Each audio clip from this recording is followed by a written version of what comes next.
It's going to run like this. We have a 4-minute pitch, and then we got 4 minutes of tough love from the judges, and we're going to do that 3 times around. First company up is called AdsOptimal. Founder hails from Thailand, lives here in the Silicon Valley, and please help me in welcoming founder and CEO of AdsOptimal, Brad Feisen, everybody. Come on up, Brad. Thank you. Hi, everyone. How are you doing? Hi. My name is Brad. I'm from AdsOptimal. We built an advertising platform for virtual reality. Advertising is a big market, and virtual reality get a lot of attention in the last 1 year. More than 150 brands already use virtual reality in their marketing campaign. You can drive Mercedes, Volvo, travel with Marriott, or even watch Taylor Swift music video just like you are in the same place with her. These Fortune 500 brands, they have millions of audience to engage.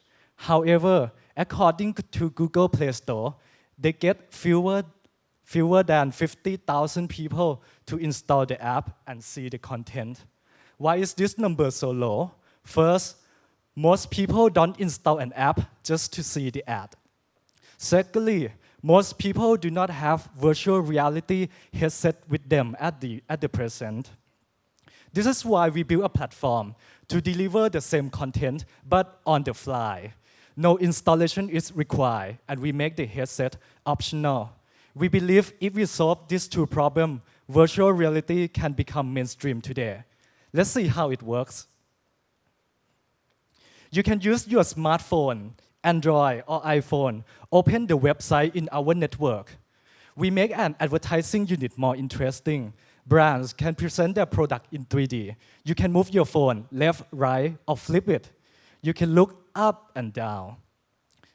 So you can see the product and experience from every angle. We support all the major browsers in nowadays. We also have 2D and 3D mode. In 3D mode, we split the screen into left eye and right eye, and you can use your smartphone as a display for virtual reality headset if you have it. This works with Google Cardboard, Oculus, Samsung VR. So you see everything around you in 3D. More than millions of virtual reality ad impressions are serving on our system in nowadays. On top of that, we found it has 10 times higher engagement. We cut one of the worst performing ad inventory in the market and replace it with virtual reality ad. People click on it 10 times more. Audience notice the ad more when it becomes virtual reality. We have a unique position in the market. YouTube and Facebook launched 360-degree video on their platform. They focus on content sharing inside their own application, just like their video ad. But for AdsOptimal, we focus on other publishers and apps, and we focus on being a network of the content. We can serve our advertising within our own ad network or with the third party. We share revenue with our publisher by percentage. Or brands can use our tag to run on any exchange, and we charge a flat fee. In addition to virtual reality, we have our own display ad network, which we grow to more than billion of ad impressions every month. This also makes us profitable.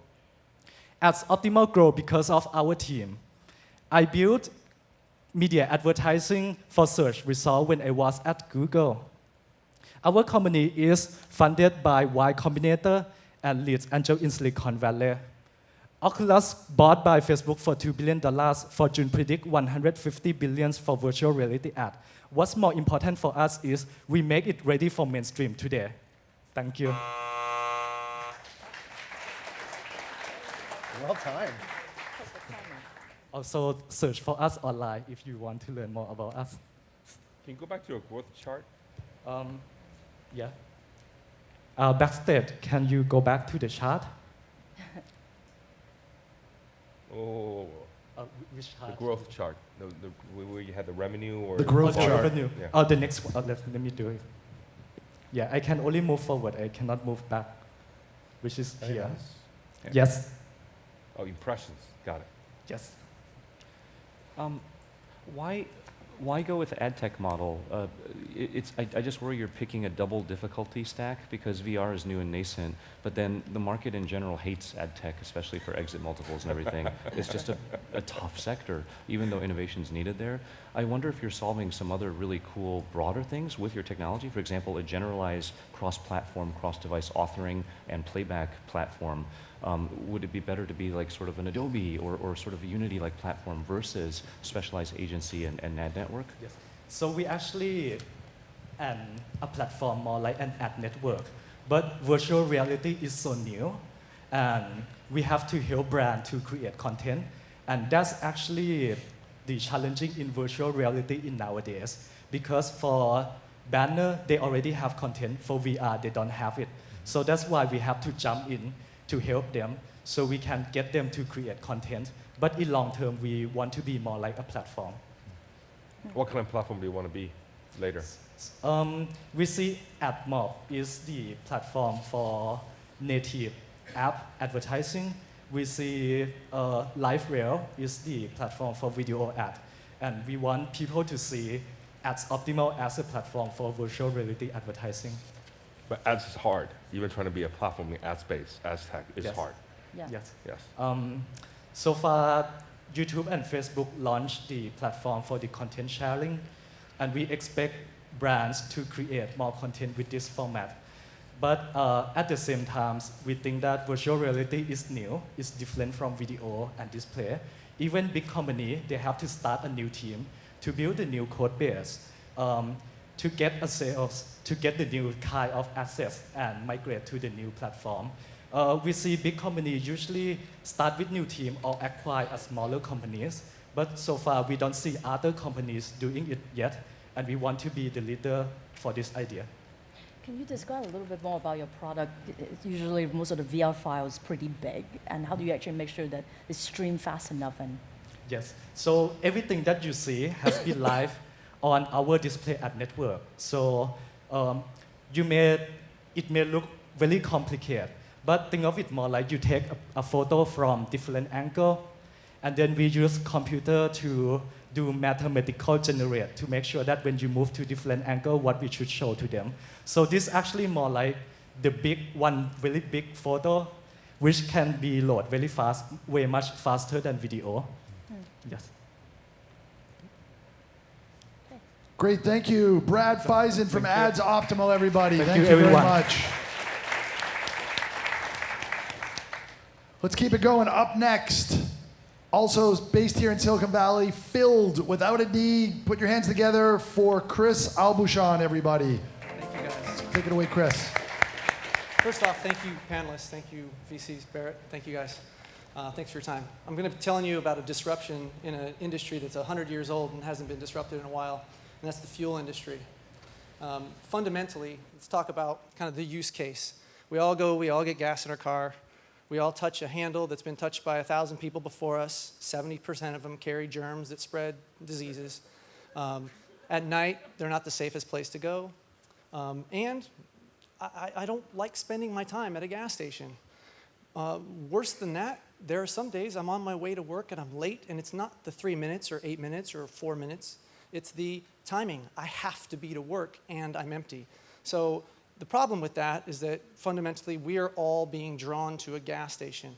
Our solution is basically a one-touch app. Drop a pin where your car is, you select the time window, and our truck brings gas to you. Tap a button, get a tank of gas. It's really, really easy. So that's fundamentally the model. And I want to tell you a little bit about myself and the team. Chris Albuchon, PhD out of Stanford, chemist. But really the story goes back further. When I was in high school, I was a grease monkey. I wasn't going to go to college. And it wasn't until a friend said, you can go to college. I went to college. I then ended up going on to graduate school, getting a PhD in a hard science, doing laser stuff. Started a company, failed, sold it off, became a leader on an acquisition team for a very large public company. Then I went into, dabbled into venture, like the guys here, I dabbled. You guys don't dabble. You guys are serious. And this idea came out of that. So here I am. I'm a glutton for punishment, going back to the start. Our team is built from people who know operations. We're hiring right now lots of mobile developers. We're looking at all ends of the spectrum as far as delivering this service. A little bit more about the service, but why? We all recognize that mobile is driving an on-demand economy. It's helping everyone be liberated from a lot of the things that they spend their time doing. And now I can enjoy spending more time with my kid while a DoorDash guy brings my favorite food to my door. I love this. And this economy is something that I think really is liberating us. Aside from that, I'll tell you a little bit about our service, okay? It's a 2-slot service, day shift, night shift. This will be changing in the next 2 months, but right now, if you order for the day shift, we deliver while you're at work in your parking lot. Night shift, while you're at home, we have very quiet pumps. We have very quiet service people. And we've been delivering for 5 months now. The company is only 9 months old. We have a very large and growing base. And a little bit more about the service so that you guys can understand exactly how this business model works. We source the same way that a gas station does. So we get a wholesale discount, okay? And the app itself, when you go to order, it actually gives you the price right where you're dropping the pin. And the way it's calculated is based on the 5 closest gas stations to you, okay? And then on top of that, we do have a delivery fee. Right now it's $5. It's been dropping steadily. And as we get larger and larger volume, our margins get better. We can eliminate the fee. We will not eliminate it completely, and here's why, is that if someone orders 2 gallons, the fee is really an unfair way for them to order just only 2 gallons. If they get over 8 gallons, hey, we'll waive the fee. But at the lower number of gallons, if you need it, there's going to be a fee associated. Otherwise, we would lose money. And overall, this is all for the VCs out there. There's great margins. We have happy customers, and we can evolve with the market, including electric, which a lot of VCs ask about. That said, let me tell you a little bit more about the market size. We all recognize the Ubers market in the world, and these are arguable for a whole host of reasons. There are a lot of different people chiming in on that. But in general, we can look at the scale. This is a market that can allow a lot of competition. It's very large, and fundamentally, I think it's something that we, the customer, have a chance to actually liberate back that time instead of going to the gas station. Thanks. I'll jump in with the first question. Let's talk about competition. I don't think there are many others out there like you. But what about, you did mention some other companies that clearly already have a more established logistics network, like Lux or even an Uber. How would you fare, or how would you respond if one of these companies got into your space? That would be very difficult because they have a pretty extensive infrastructure. One thing that we look at is that a lot of times it's easier for them to buy versus make. So they would probably turn to the multiple alternatives that we have as competitors. And I have a slide on the competitors if you guys care to see it. But I think that's something that they would look at really, is it's a make versus buy for them. And probably buying someone at this stage of our game would probably be a whole lot cheaper for them than to go off and try to figure it out themselves. What are your unit economics? So there's a lot of different ways to carve this up in unit economics. Maybe you can be more specific about what, like a user per gallon expenses? Per gallon. Per gallon. So call it $3 a gallon today. And I'm going to be very careful because all of my advisors are telling me to be careful with it. But fundamentally, all the PwC guys and all the different advisors we have in the oil and gas say, if you can get your unit economics below about 15 cents a gallon, for us to go deliver it, you're going to be profitable, okay? We're well below that, on the order of 2+ times, okay? So if that helps you with our costs, is that clear enough? So if it's $3 a gallon out there, it would cost us about less than 15 cents to go deliver that. And what's the cost of goods? The cost of goods, normally, well, that comes down to different margins, and throughout the country, there's a lot of different margins. So around here, it comes down to volume then. So say you are a simple gas station, 75,000 gallons a month, you're probably getting 15% margin on the fuel, on the gross margin on the fuel. But if you're at Costco, where you're getting 5 million gallons a month, you're getting 35%, maybe even more than that, because it's not talked about. So does that help? Sure. Yeah. So this company really grows in a virtuous cycle as things get larger, because you get better unit economics on the cost side margin, and then your trucks get cheaper in the fleet size, your routing gets more efficient, everything kind of feeds upon itself. It's very snowball. Are you serving only the Bay Area right now? Right now, yeah, actually, if I can go back, I think it's one slide. One more slide. Yeah. Hey, guys in the back, can you go back one slide? Thank you. So you can see our coverage region. We go from Redwood City down to basically San Jose, just south of San Jose State. And for your user acquisition, are you going to employers or end consumers first? Yes and yes. Okay. I mean, Yeah, so we have the general consumers who are kind of virally just sharing it, Right. neighbors, networks of dads and moms. It's really amazing. We have so many minivans and SUVs, it's Yes. crazy. All the Right. Yeah, family it's with really kids. been awesome. But at the same time, we see, and if you look at the lobes there, there's Facebook at the top lobe, there's Apple, there's Google. We Yep. see that as being an aggregator of users. So Right. it's still My a guess B2C is model. your CAC efficiency will come from large volume enterprise deals. Yes. It's the difference between HomeJoy versus managed by Q, right? And maybe this is even subsidized by the employer as a benefit to pay Yes. the service fees or something like that. We are already in those discussions, yeah. So you've been around for 9 months now. What's that? You've been around for 9 months? you Yeah, we said? started January 2nd this Right. year. How many orders are you doing a day now? How many? We don't talk about our orders. I can give you roughly. We've got about 2,500 people on our wait list, and we're servicing regular users on the order of 15 to 20,000 gallons a month. How's that? We care about gallons. That's where we make our money. Okay. Okay. Is this the kind of business where the real margins come in from additional upsell services like the Lux and Xerxes of the world, or? So, first of all, partnerships with those is definitely an avenue for us because they want to optimize their valet service. They don't want to go get gas for the cars. So Okay. we swing through Lux's a lot. We fill up 7 cars. Right. Makes sense. Carbon's lot, you know, Got it. Okay. yeah, Xerx. So yeah, we see it as a partnership. Very much an API plugin. We love it. For a standard, for a gas station you're competing with, where's their primary profit center? Is it the selling sodas and chips, or is it selling gas? It's the chips. Yeah, actually. And so how do you have a version of chips and soda? We have the ability to do that, but we're looking at the fact that we don't have the costs that they do. We're very competitive. 3 trucks at 50,000 apiece is cheaper than a $2 million gas station, and we can service the same exact volume. It's a utilization rate and economics. That's great. Excellent. Terrific. I'm sure we have many more questions. Thanks, Chris. Man, I got to say, my spidey sense says that's quite interesting. For those of you playing at Maybe a better home, way to that play was it the than way to us. field questions. He knew not only what metrics are actually key, but he knew his numbers cold, standing in front of 5 very experienced people. So nice job.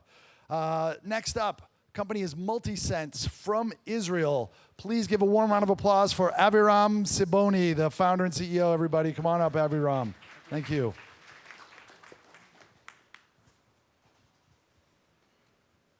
The raw data is moving to the cloud. Our whole life is online. Online banking, online purchase, personal file, a Dropbox or Google Drive are all stored in the cloud. But how secure is that? Every day, companies' data hacked. And every day, thousands of people experience identity theft. It's just a matter of time or luck until you will be hacked. So what will you do to secure your private information?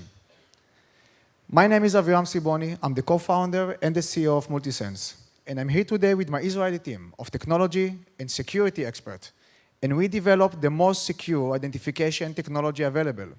With this technology, we know how to identify user anytime, any place, in 100% of security.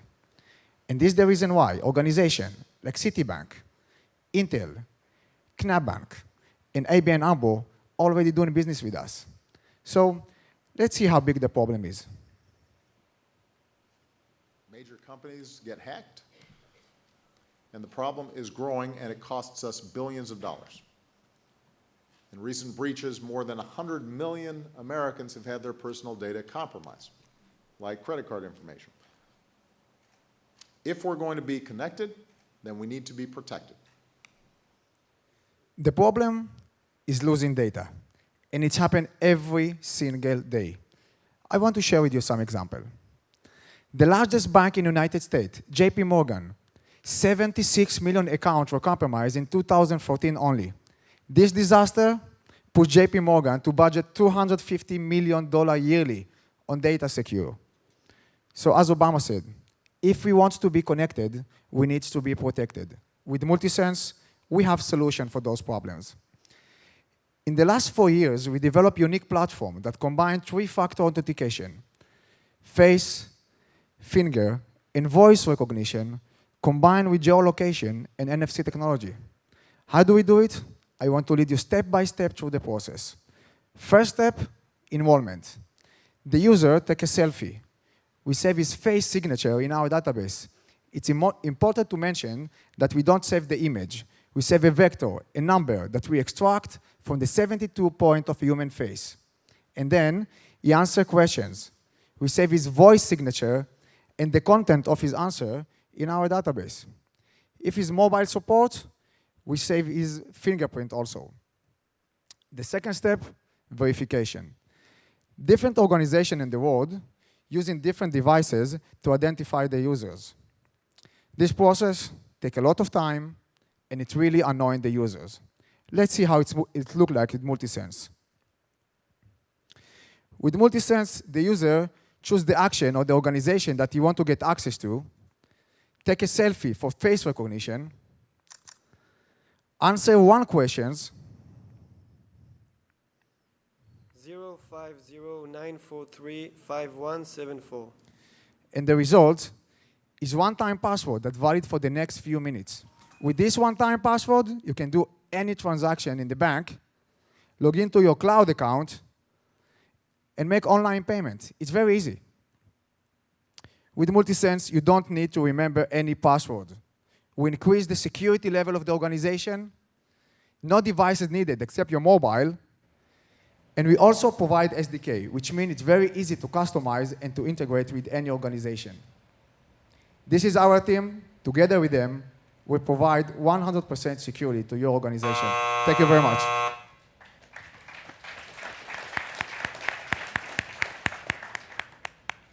So you definitely need good data connectivity when you use it, though, right? So the alternative is just 2-factor with SMS, right? Which is, that's sort of the good enough version now. This is actually one of our platforms. We can provide the regular one today, but you have a different option to secure level. So we believe that the combination of biometric technology brings you this option better. In which cases is SMS 2-factor not good enough that you'd want to go to the 3-factor? Actually, men in the middle. In this case, actually, it's not the SMS and the security is not good enough. Actually, we can share more options that in the past we saw eBay and a lot of companies in the past that they hacked bank of passwords and they used those passwords in several months after that. So in our technology, you need to identify the user first, and then the one-time password is valid. So in that case, we solve this problem. Who pays you? Who what? Who pays you? It's B2B. So right now is the banks, is the organization that we work with. They pay for us. How do they pay you? Like, there is 2 business models. One is per transaction for banks, and the other is the monthly subscription per user per month. So this is the 2 options we are working today. And what kind of integration is it required to work with a bank? Excuse me, I don't understand. What kind of integration, IT integration, is required to work with the bank? Okay, so what we provide is a black box with all our technology inside that already integrates with the native for iOS and for Android. So the integration is with the database of the banks. What's your pricing model? What is the price model? Again, depends on the business model that we are working with, but it's more or less 15 cents per user per month. This is what we provide, yes. Selling to banks and other large organizations is generally a slow process, right? It's quite difficult. Can you tell us a little about your sales strategy and how you can scale quickly? Yes, actually, because it's B2B, of course, it's like more time. But I can share one example of what we're doing in Israel with one of the biggest company. It's called it's a billion company that's called Amdocs. What they are doing, they're using our technology to identify the user for hotels. So in that case, we can share much more user in the world with this collaboration with this company. So our our business is actually to go to those, to do collaboration with those companies that already have millions of users, or to go to banks that's, and to sell to them our technology. So those are the options we have today. Okay.